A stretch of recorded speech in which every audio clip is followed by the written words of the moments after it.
Good morning. Thanks for tuning into the Kila Chari Torah daily review of Rambam's Sefer HaMitzvos, Maimonides' recounting explanation of all 613 mitzvot. We're doing the positive ones, the 248 positive mitzvot, and we're up to number 72, the offering of higher or lower value, Korban Ola V'Yoret. By this mitzvah, we're commanded to offer a sacrifice of higher or lower value for certain transgressions, certain sins, and they are these.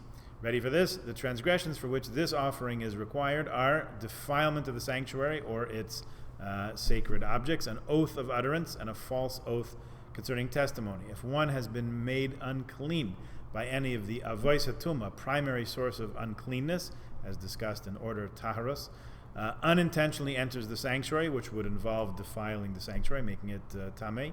If one unintentionally eats meat that is holy, in other words, it's supposed to be designated for a sacrifice, and we ate it by accident for lunch, that would involve defilement of hallowed things.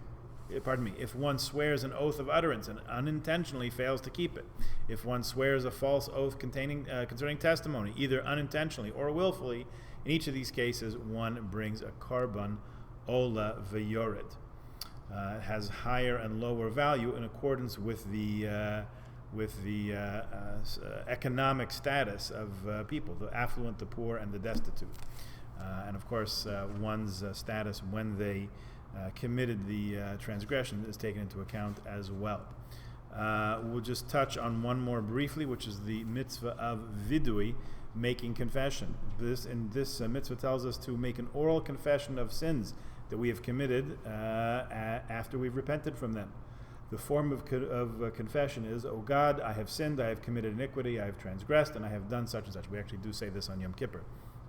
One must elaborate and ask forgiveness with all the eloquence at one's command. In other words, you have to spell things out as best as you possibly can. We'll squeeze in two more. The offering that's brought by a Zav is Mitzvah 74, and the offering brought by a Zava, a female Zav, is number 75. You'll ask, what are these? So this is a genital discharge. It's not menstrual blood, and it's not semen either. It's something akin to some kind of a disorder, something like gonorrhea. Discussion in which tractate? Discussing in the tractate. There's a tractate of the Mishnah that discusses this in particular. So those people achieve a status of tuma, of ritual unfitness. In other words, they're not allowed to come into the sanctuary, among other things, and at the conclusion of that period they immerse in a mikveh and bring the proper korban, the proper offering attendant to that status. Okay, that actually came up recently in our learning, study of Tractate Shabbat. Let's take a moment to remind ourselves of what's happening this afternoon, this evening. Earliest candlelighting time this afternoon, 7:24 p.m. We're still not ready to reconvene our Friday night minyan. When we do that, it'll be 7 o'clock. It would be 7 o'clock, so let's all try to daven together tonight at that time.